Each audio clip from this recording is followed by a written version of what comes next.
सुप्रभात बच्चों, आइए पढ़ते हैं कक्षा 8 की हिंदी व्याकरण की पुस्तक व्याकरणानंद भाग 8। इसके पाठ 21 विलोम शब्द का अध्ययन करेंगे जो पेज नंबर 173 में है।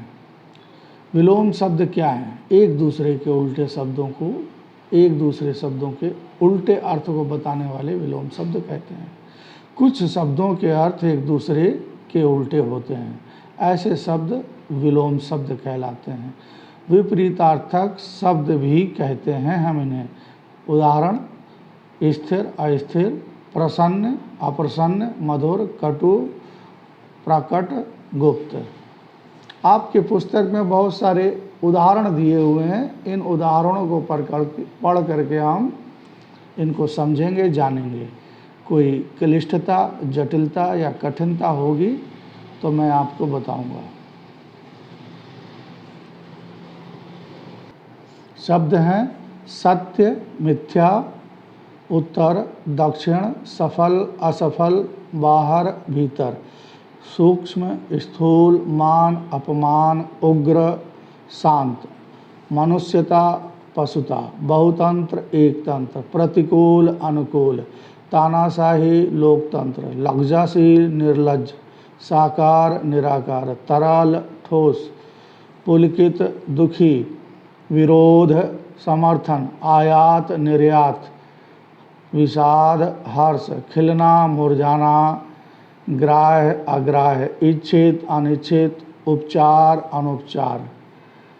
इस सत्य के स्थान पर सत्य के साथ असत्य भी ले सकते हैं।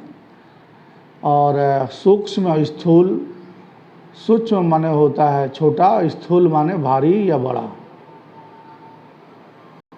अगली पंक्ति के शब्द हैं दुर्गुण, सद्गुण, विनय, अविनय, अनुमति, निषेध, स्वाधीन, पराधीन, निष्पक्ष, पक्षपाती, आग्रह, दुराग्रह, अनिष्ट, इष्ट, चतुर, मूर्ख, दाता, याचक, विरह, मिलन, आरोह, अवरोह, विधवा, सधवा, उत्तम, निम्न, उदार, अनुदार, कर्म, निष्कर्म, अतिवृष्टि, अनावृष्टि, उपकार, अपकार, लोभ, त्याग, रक्षक, भक्षक, अभिज्ञ, अनभिज्ञ, सूर, कायर।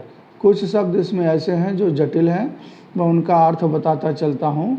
जैसे आप में एक आया है अनिष्ट माने बुरा, इष्ट माने जो हम चाहते हैं माने अच्छा, दाता माने देने वाला, याचक माने मांगने वाला।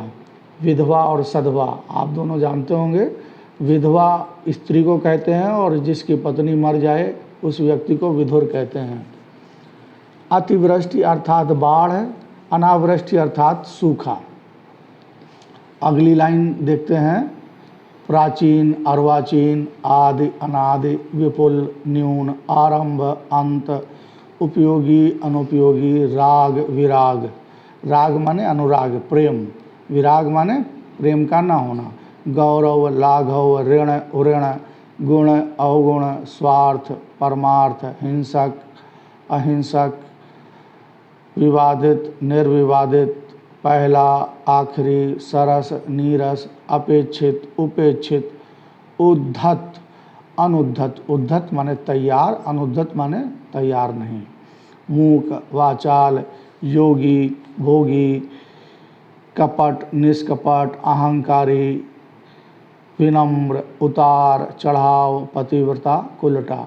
मुझे इसमें कोई ऐसा शब्द नहीं लगा जो जटिल हो, तो अगर किसी छात्र को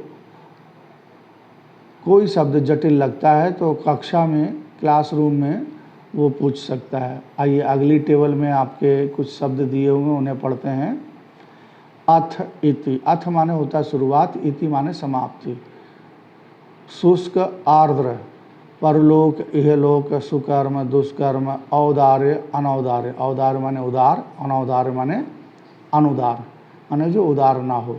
भय, अभय, सार्थक, निरर्थक, विषम, सम, यश, अपयश, सुअवसर, कुअवसर, सुबोध, दुर्बोध, हेय, उपादेय, आचार, अनाचार, आस्तिक, नास्तिक, श्रम, विश्राम।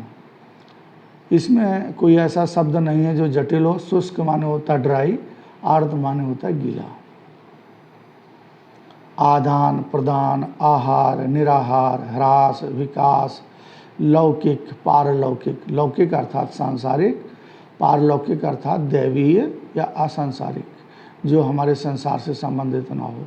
जल थल मंद तीव्र विजयी परास्त रहित सहित अपकृत उपकृत निर्बल सबल सज्जन दुर्जन धीर अधीर, धीर माने धैर्य रखने वाला, अधीर जो धैर्य न रखे।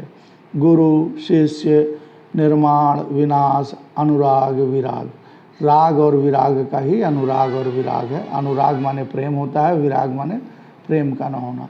अगला है उत्थान पतन छूत अछूत उन्नति अवनति। उन्नति माने तरक्की, अवनति माने पतन। नति माने होता है गति और उन्नति माने ऊपर की तरफ गति, अवनति माने नीचे की तरफ गति। तरुण वृद्ध, तरुण माने टीनेजर्स, वृद्ध माने मैच्योर या ओल्ड मैन।